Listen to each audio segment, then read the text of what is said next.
सरस्वती नमः। श्री गुरुभ्यो नमः। जगद्गुरु नरेंद्राचार्य महाराज की जय। सद्गुरु काडसिद्धेश्वर महाराज की जय। संत शिरोमणि गजानन महाराज की जय। आद्य जगद्गुरु रामानंदाचार्य महाराज की जय। सिया वल्लभ रामचंद्र की जय। गुरुर्ब्रह्मा गुरुर्विष्णु गुरुर्देवो महेश्वरा। गुरुर्साक्षात् परब्रह्म तस्मै श्री गुरवे नमः। सार्थ श्रीमद दासबोध दशक 16वा समास 9वा नाना उपासना निरूपण। श्रीराम पृथ्वीमध्ये लोक नाना त्यास नाना उपासना। भावार्थी प्रवर्तले भजना ठाई ठाई। आपुल्या देवास भजती नाना स्तुती स्तवने करीती। जेते निर्गुण म्हणती उपासनेसी। निर्गुण म्हणजे बहुगुण बहुगुणी अंतरात्मा जाण। सकळ त्याचे अंश हे प्रमाण प्रचित पहा। थोरा वृक्षास कैसे करावे सेंड्या पात्र कैसे न्यावे। याचा अभिप्राव देवे मज निरोपावा। पर्जन्याचे उदक पडते ते तो मुळाकडे येते। हातची पावेना तेथे काय करीती। वक्ता म्हणे हा विचार शोधून पहावे सारा सार। अंतरी राहता निर्धार नाव नाही। पुंडलिक वरदे हर विठ्ठल। श्री ज्ञानदेव तुकाराम पंढरीनाथ महाराज की जय। जगद्गुरु नरेंद्राचार्य महाराज की जय।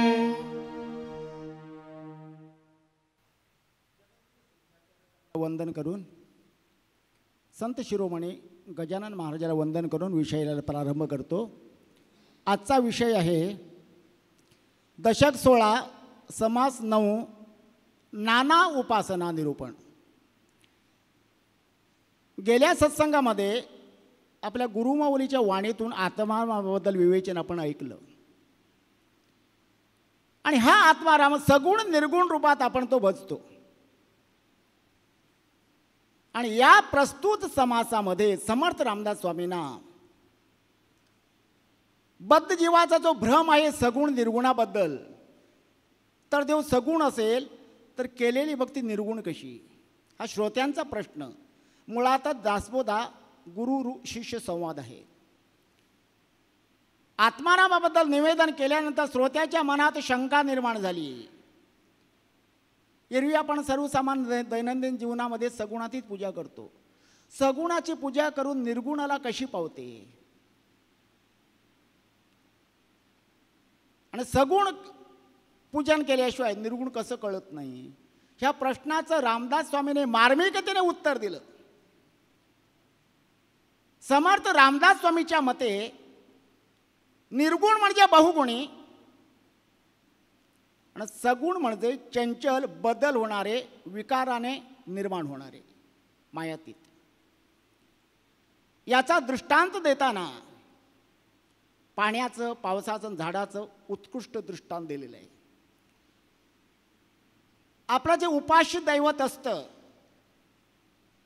जोपर्यंत त्याची आपण भक्ती करत नाहीत, अंतरात्म्यातला देव आपल्याला कळत नाही. म्हणजे बालवाडीत गेल्याशिवाय पहिली नाही, प्राथमिक झाल्याशिवाय माध्यमिक नाही. हे उपास्य दैवताचे आपण पूजन करतो. मग ते निर्गुण की सगुण? ते सगुण आहे. पण सगुणाची पूजा करताना आपल्याला काही गोष्टी कळतात परंतु वळत नाही. द्वैत अद्वैत ह्या भावनेतनं आपण पूजन करतो. एकातनं अनेकात जातो. कुठल्याही देवाची पूजा करताना अगोदर गणपतीचं पूजन करतो आणि स्वतः गणपतीचं पूजन करताना सुखकर्तापासून जी आरती सुरुवात करतो, लवतवती विक्राळा, दुर्गे दुर्गट भारी, येई वो विठ्ठले, अनेक देवदैवतांचं स्तवन करतो. याचाच अर्थ काय? एकातनं अनेकात जातो, परत अनेकातनं एकात येतो. शेवटी काय म्हणतो? गणपती बाप्पा मोरया. विचार करण्यासारखी गोष्ट. एकातनं अनेकात जातो तोच देव. जसं पावसाचं पाणी पडल्यानंतर शेवटी ते सागराला मिळतं. उपास्य दैवताचे पूजन जोपर्यंत करत नाही तोपर्यंत अंतरात्म्यातला देव आपल्याला जागृत करता येत नाही. तुळशीचं झाड छोटं आहे, वरनं शेंड्यावर जरी पाणी घातलं पानावर टिकणार नाही, मुळापर्यंत येणार. वडाचं झाड मोठं आहे, हात पोचत नाही, पण पावसाचं पाणी शेंड्यावर पडलं तरी मुळाकडेच येतं. परंतु अंतरात्म्याची भक्ती हे मूळ आहे. इथे मूळ कुणाला म्हटलं रामदास स्वामीने? अंतरात्मा. आणि या अंतरात्म्यामध्ये सर्व देवदैवताचा अंश आहे आणि भावनेने तो आपण प्रेरित करतो. अंतरात्मा मुळातच बहुगुणी आहे आणि ह्या गुणाने आपण राम, कृष्ण, हनुमान, गणपती याचे स्तुती स्तवन करतो. हे सर्वसामान्य माणसाचं भक्ती झाली.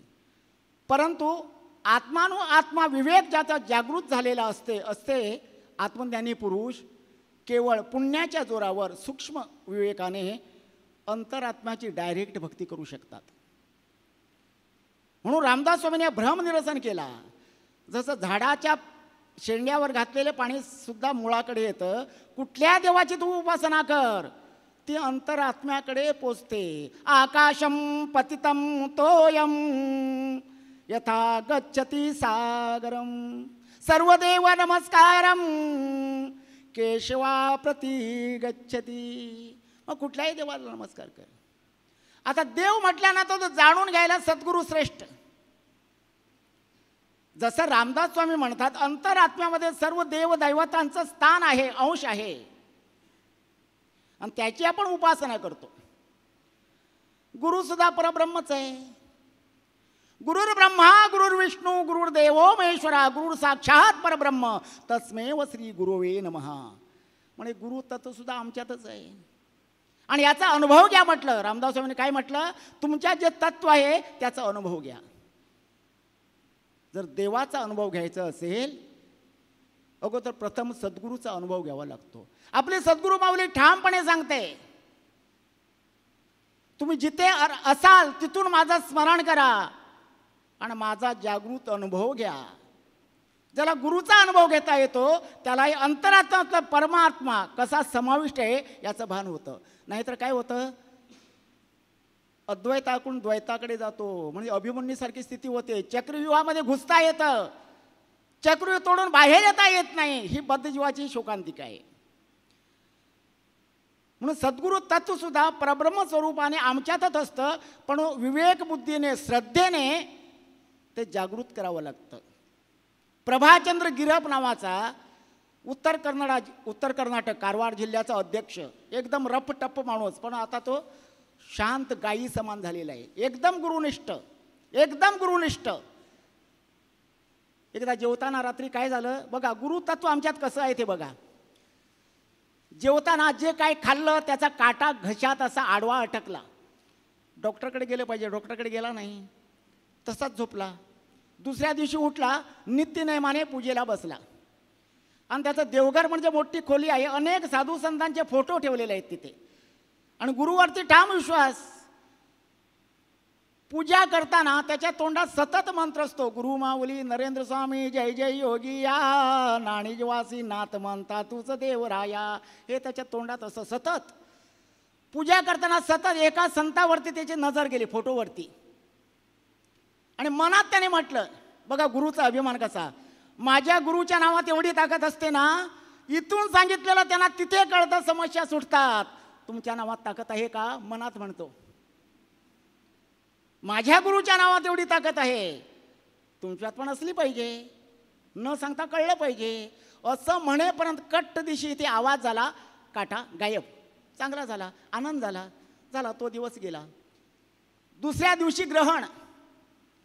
ग्रहणाच्या दिवशी याच्या मनात शंका निर्माण झाली, आज ग्रहण आहे, पूजापाठ केलेले चालेल का, लीलामृत वाचलेलं चालेल का, साधना केलेले चालेल का, जप केलेल्या चालेल का. म्हणून अज्ञानी मन म्हणतं नको, आज ग्रहण आहे ना, अनिष्ट आहे, आज पूजापाठ करायचं नाही. त्या दिवशी त्याने पूजा नाही केली. तिसऱ्या दिवशी गोव्याला समस्या निवारणाचा कार्यक्रम होता आणि आपली गुरुमाऊली तिथे गेलेली. हा पण दर्शनासाठी गोव्याला आला, काही विचारायचं नव्हतं, दर्शन घ्यायला गेला. बघा रामदास स्वामींनी म्हटलं, अंतरात्मामध्ये जी शक्ती असते ही सदैव आपल्याला साथ देते, परंतु श्रद्धा आणि विश्वास धरूनही, खास करूनही अभ्यास म्हणजे पुस्तकाचा नाही, अज्ञान दुजा भाव आहे तो काढून. हा दर्शनाला गेला, काही बोलला नाही, दर्शन घेतलं. दर्शन घेताना आपली गुरुमाऊली त्याला म्हणते, काल जो काटा काढायला ते नाही, मी आलो होतो. हा, आणि एक ध्यान ठेव, ग्रहणाच्या दिवशी पूजापाठ केलेलं चालतो, हा, लीलामृत वाचलेलं चालतं मला. हां, हे काय त्याने सांगितलं होतं? नाही. सांगण्याचा हेतू काय, गुरु एक तत्व आहे. जसं गुरु हृदयात असतो, देव पण तिथेच असतो, पण देवाशिवाय गुरुशिवाय देव कळत नाही. न देवो विद्यते काष्टे पाषाणे न च मृण्मये, भावेषु विद्यते तस्मात् भावो हि कारणम. तो दगडात, मातीत, लाकडात कशात नाही, तुमच्या भावनेत आहे. तू त्याला सगुण म्हण की निर्गुण म्हण, काय म्हणावं हे कळत नाही, म्हणून सद्गुरूचं चरण धर. समर्थ रामदास स्वामी जण अपेक्षित जो आत्माराम आहे, देव आहे, तो सगुण निर्गुण कसा आहे हे कळण्यासाठी आपण सद्गुरूला अनन्य भावे शरण जावं लागतं. सद्गुरूची भक्ती आणि सद्गुरूची सेवा हे दोन महत्त्वाचे मुद्दे. सेवेचा अर्थ काय, जेव्हा भक्ती प्रत्यक्ष कृतीत उतरते त्याला सेवा म्हणतात. आणि कृती कसली, गुरुच्या ब्रीदाची. तर आपलं सद्गुरूचं ब्रीद काय, ब्रीद तयाचे तुम्ही जगा, दुसऱ्याला जगवा, शत्रू असो या मित्र तयाला, भक्ती मार्ग दावा, भक्ती मार्ग दावा. तुम्ही जगा, दुसऱ्याला जगवा, हे ब्रीद. हे जर प्रत्यक्ष कृतीत उतरायचं असेल त्याची सेवा होते. आणि ही सेवा होण्यासाठी केवळ हात पांघरून बसून चालणार नाही, 4 पावलं पुढे चला, तन मन धन वेळेनं मदत करा, जेणेकरून ज्या सेवेतून मानवतेच्या दृष्टिकोनातून मला परमार्थ जाणून घ्यायचं असेल त्यासाठी माणूस अगोदर जागा व्हावा लागतो. म्हणून गुरु ब्रीद ध्यानात ठेवून गुरुला अपेक्षित जे काय आहे ते करणं सुद्धा भक्तीच असते. पण सद्गुरू समोर भक्ती करणं आणि सद्गुरूच्या मागे मी त्या गावातलाच नाही म्हणणं याला अर्थ नसतो. काही जण सेवा अशी करतात, सद्गुरूच्या समोर जीवाचं रान करतात आणि सद्गुरू नसेल तर काही करत नाहीत. म्हणजे ही वृत्ती पण असता कामा नये म्हणून तर वेळोवेळी दर हप्त्याला सत्संग का दिलेत, असे मनाचे किलमीत जाऊ दे. आपल्याकडनं सत्कर्म घडलं पाहिजे, भक्ती कळली पाहिजे, दैव अद्वैतातला भेद गेला पाहिजे, गुरुतत्व समजलं पाहिजे. ह्या अनुषंगाने दर वेळेला आपल्याला उपदेश सत्संगाच्या माध्यमातून केला जातो. आणि तो श्रद्धेनं ऐकतो त्याला त्याचा अनुभव येतो. श्रद्धा महत्त्वाची असते, सांगणाऱ्याची पण श्रद्धा, ऐकणाऱ्याची पण श्रद्धा. वेळ संपत आली, छोटासा दृष्टांत सांगतो. गेल्या 2 महिन्याकडे मी सिंधुदुर्गात होतो. एका ठिकाणी संध्याकाळचा 7:30च्या नंतरचा कार्यक्रम होता. मुसळधार पाऊस होता, जायला रस्ता नाही म्हणून त्याने काय केलं, त्यांच्याच एक परिचयाचं घर असतं रस्त्याच्या कडेला, मोठं घर, मोठं अंगण, पत्रे टाकलेले आहेत, तिथे कार्यक्रमाचं आयोजन केलं. त्या बिचाऱ्याने पण आनंदाने सहकार्य केलं. कार्यक्रम झाला. कार्यक्रम झाल्यानंतर मी त्याला म्हटलं, काका आमच्या गुरुचं तत्व कळलं ना तुम्हाला, एकदा नाणीजीला येऊन जा. आणि मी तुम्हाला 5 मंत्र सांगितलेत ना, ओम नरेंद्रनाथाय नमः, स्वामी नरेंद्र किंवा ओम किंवा गणी गणगणात बोते, हे मंत्र सांगितले ना, एखाद्या मंत्राचं स्मरण करा, अनुभव आला तर तुम्ही नाणीजीला येऊन दर्शन घेऊन चला. त्याने मला काय उत्तर दिलं, अहो मगाशी तुमचं प्रवचन चालू असतानाच आम्हाला अनुभव आला. म्हणतो तो कसा? म्हटलं तीच चर्चा आमच्या घरात चालू होती, तर काय पत्रे आहेत म्हणे पाऊस पडत नाही, परंतु जी पावळी आहे घराची तिथे खांब आहे आणि तिथे माझा तबलजी बसलेला तबला वाजवायला, इथे पेटीवाला. आणि प्रवचन चालू झाल्यानंतर 20 मिनिटांनी धोधो पाऊस सुरू झाला. आणि हे नवरा बायको सून नातू सर्व तिथे तुळशीच्या मागे बसलेत. पाऊस सुरू झाल्याबरोबर वर बघतात. मला काय वाटलं कशाला बघतात माहीत नाही. म्हटलं अनुभव कसला आला, मगाशी ते आम्ही वर बघत होतो ना, तो पाणी पडण्याची जागा होती, तबलजी जिथे बसला तिथे खांब आहे, पावळीचं पाणी ते खांबावरनं पडतं, पण मगाचपासून ते प्रवचन चालू असताना पाणी पडतच नव्हतं, म्हणून आम्ही बघत होतो. ह्या तुझ्या गुरुच्या नामाचा महिमा आम्ही आमच्या अंगणातच जाणलेला आहे, परत अनुभव घेण्याची गरज नाही. म्हणून त्याने माझ्याकडनं लीलामृत ग्रंथ घेतला. सांगण्याचा तात्पर्य काय, माझ्या गुरुचा अगाध महिमा वर्णू कसा दीन मी, वर्णिता श्रुतिशेष थकले तिथे मती मंद मी. बोला जगद्गुरु नरेंद्राचार्य महाराज की जय. असे हे गुरुतत्व माझ्यात आहे. समर्थ रामदास स्वामींनी त्यासाठी सांगितलेलं आहे की वेगळ्या प्रकारची भक्ती करा, वेगळ्या प्रकारची उपासना करा. हेतू तोच आहे, व्यक्ती तेवढ्या प्रवृत्ती. प्रत्येकाची आवड वेगळी असते. जे त्याला आवडेल त्या पद्धतीने त्यानं जावं. मग कोण नामस्मरण करेल,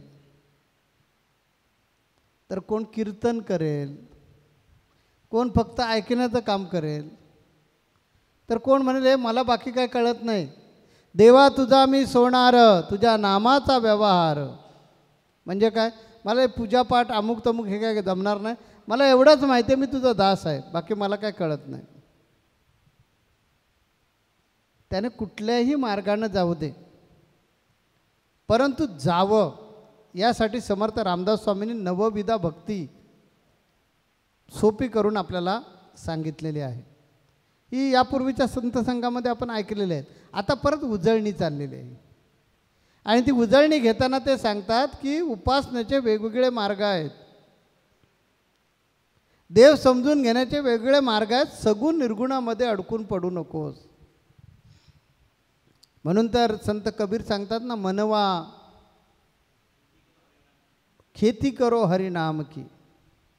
तर शेवटी त्यांनी सांगितलंय की पैसा न लागे रुपया न लागे, ना लागे कवडी दमडी. त्याच्यात त्यांनी सांगितलं तुम्ही हरीची भक्ती करा नाही तर हराची भक्ती करा. म्हणजे विष्णूची भक्ती करा नाही तर शंकराची भक्ती करा, कुणाचीही करा. मागच्या संत संघामध्ये मी एक सांगितलं होतं बघा, की भगवान विष्णू रामरूपात असताना सीतामाईचा शोध घेण्यासाठी चाललेत, तर त्यांनी शंकराची स्थापना केली. आणि ज्या हलहल पिल्यानंतर त्या शंकराला दाह निर्माण झाला, तर त्यांनी रामाची म्हणजे भगवान विष्णूची भक्ती केली. आणि काय निर्देश दिला आपल्याला, शिवस्य हृदय विष्णू विष्णूस्य हृदय शिव, ऐसे दोन्ही देव एक झाले. मग आपण कशाला झगडा करत बसतो, तुम्ही शैव की वैष्णव, शाक्त की गणपत्य की सौरपंथीय, हे करत बसण्यापेक्षा हे सगळे जे देव आहेत या सर्व देवांना निर्माण करणारा जो आहे ते आत्मतत्व, ते आत्मस्वरूप, तो परमात्मा आपल्यामध्येच आहे. आणि तेच मी माझ्या अभंगात सांगितलं आहे. मागच्या संत संघांमध्ये मी तो अभंग म्हटला होता, देव आहे हृदयात नको जाणे राऊळात, साऱ्या संतांनी जाणीला श्रेष्ठ अशा परमात्म्याला. सर्व संतांनी ओळखलं आहे की जो चराचरामध्ये आहे. आताच मगाशी आमचे वज्रकांतदास महाराज म्हणाले, जो आमचा अभंग बोलले ना, त्यात मी शेवटी सांगितलं आहे, अणु रेणू देव आहे नरेंद्र म्हणे शोधून पाहे. कळला नाही कळला नाही कळला नाही देव, आम्हा कळला नाही देव. का नाही कळत ते मी सांगितलं. अघटित या त्याच्या खुणा. समर्थ रामदास स्वामींनी या समासामध्ये लिहिलेलं आहे की तुम्ही झाडाच्या शेंड्यावर पाणी जरी ओतलत तर ते शेंड्यावर पाणी राहणार नाही, ते बुंदालाच येणार. तसं तुम्ही सगुणाची उपासना केलीत तर ती निर्गुणापर्यंतच येत असते. निर्गुण म्हणजे काय? काही नाही असा त्याचा अर्थ नाही. आपण बघा म्हणतो पूज्य. पूज्य म्हणजे काय? शून्य. पूजनीय व्यक्तीला आपण काय म्हणतो? पूज्य. म्हणजे त्याची किंमत नाही करता येणार. निर्गुणचा अर्थ असा की त्याला काही गुण नाही असं नाही, की त्याला विविध प्रकारचे गुण आहेत, विविध प्रकारच्या त्याला उपमा देता येतील. एका अशा उपमेमध्ये त्याला अडकवून नाही ठेवता येणार. अनेक प्रकारचे उपाधी ते निर्गुण की ज्याचं वर्णन करता येणार नाही, ज्याची महती त्याची थोरवी गाता येणार नाही असं जे आहे ते निर्गुण. त्याचा रंग कसा? वर्णनच नाही करता येणार. त्याला रंग नाही असं नाही अर्थ. निर्गुणचा अर्थ आपण असा नाही घेतला पाहिजे. निर्गुणचा अर्थ असा आहे की त्याचा रंग नेमका कसा आहे ते सांगता येणार नाही. आपण इंद्रधनुष्य पाहतो, तानापी निपाजा किंवा जातानाही पाणी पी, 7च रंग. परंतु तो असा आहे की 7 रंगांच्याही पलीकडे त्याचं वर्णनच करता येणार नाही. म्हणून त्याला निर्गुण म्हटलेलं आहे. त्याचा आकार कसा सांगता येणार नाही, त्याचं नेमकं स्थान कुठे सांगता येणार नाही. कारण हृदयात बघितलं तरी तो आहे, जळामध्ये पाहिलं तरी तो आहे, काष्ठामध्ये पाहिलं तरी आहे, आकाशामध्ये पण तोच आहे, अवकाशामध्ये पण तोच आहे, ब्रह्मांडामध्ये पण तोच आहे. तो पूर्वीही होता, आताही आहे, यानंतरही असणार आहे. असा जो त्याचं वर्णन करता येणार नाही, त्याच्या रूपाचं वर्णन करता येणार नाही, त्याच्या कीर्तीचं वर्णन करता येणार नाही, त्याच्या थोरवीचं वर्णन करता येणार नाही, त्याच्या सामर्थ्याचं वर्णन करता येणार नाही, असा तो जो निर्गुण आहे त्याला आता समजून घेणं फारच कठीण होऊन जाणार. आणि म्हणून आपल्याला समजेल. आपण बघा कधी पण उदाहरण का देतो? एखाद्या गोष्टीवरून उदाहरण का देतो? तर ती गोष्ट सोपी होण्यासाठी किंवा ती गोष्ट सोप्यात सोपी समजावी म्हणून आपण दाखले देतो, उदाहरणं देतो. उदाहरण म्हणजे ते नसतं, पण त्याच्यावरून आपण काय करतो? अनुमान काढतो. तशा प्रकारे त्या विधात्याचं, त्या परमात्म्याचं अनुमान निघण्यासाठी सगुण. मग कुणाला वाटलं तो देवी आहे, कुणाला वाटतं तो यक्ष आहे, कुणाला वाटतं तो गंधर्व आहे, कुणाला वाटतं तो, बघा ना काही असे संप्रदाय ते सांगतात मानव हाच देव आहे. काही जणांचं म्हणणं आहे मानव कुठे, शक्यच नाही, तो इतकं वाईट गोष्टी वागतो, इतकं वाईट करतो, तो असूच शकत नाही परमात्मा. प्रत्येक पंथाचे विचार वेगवेगळे, प्रत्येक संप्रदायांचे विचार वेगवेगळे आहे, पण सगळ्यांचं मत मात्र एक आहे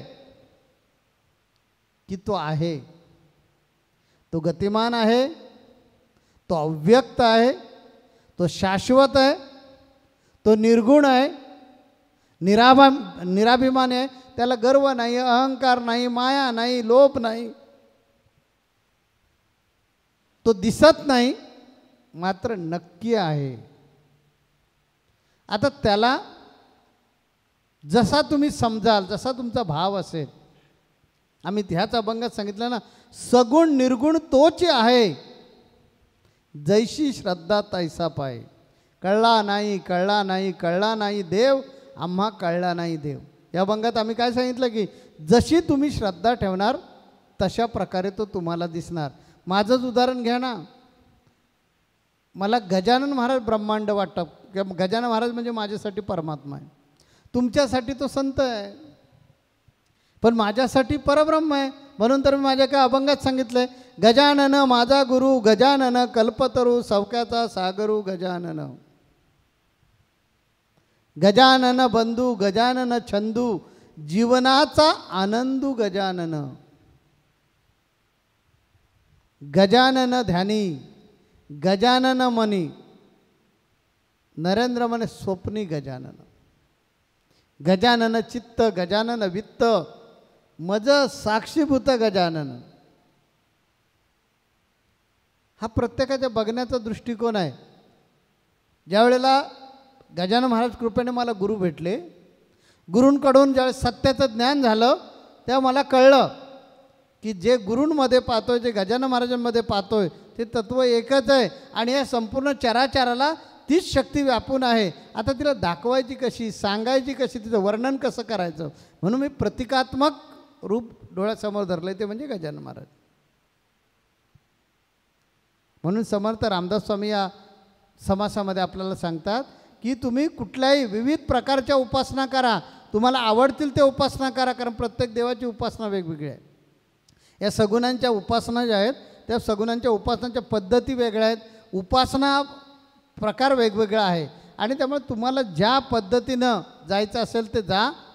लक्षात ठेवा, शेंड्यावर पडलेलं पावसाचं जे पाणी आहे झाडाच्या ते शेवटी समुद्रालाच जाणार किंवा त्या झाडाच्या बुंदालाच येऊन पोचणार किंवा संपूर्ण या पृथ्वी तलावर ज्यावेळी तो बरसतो त्यावेळी धोधो पडणारा पाऊस, त्या पावसाचा प्रत्येक थेंब हा समुद्रातच गेलेला असतो. म्हणजे शेवटी जिथून आला तिथेच तो विलीन होतो. हे या समासातून आपल्याला शिकायचं आहे. पुढच्या समासामध्ये रामदास स्वामी काय सांगतात ती उत्कंठा राहिलीच पाहिजे, म्हणून इथे आता रजा घेणं गरजेचं आहे. जगद्गुरु नरेंद्राचार्य महाराज की जय. सद्गुरु काळ सिद्धेश्वर महाराज की जय. संत शिरोमणी गजानन महाराज की जय. आद्य जगद्गुरु रामानंदाचार्य महाराज की जय. सिया वल्लभ रामचंद्र की जय.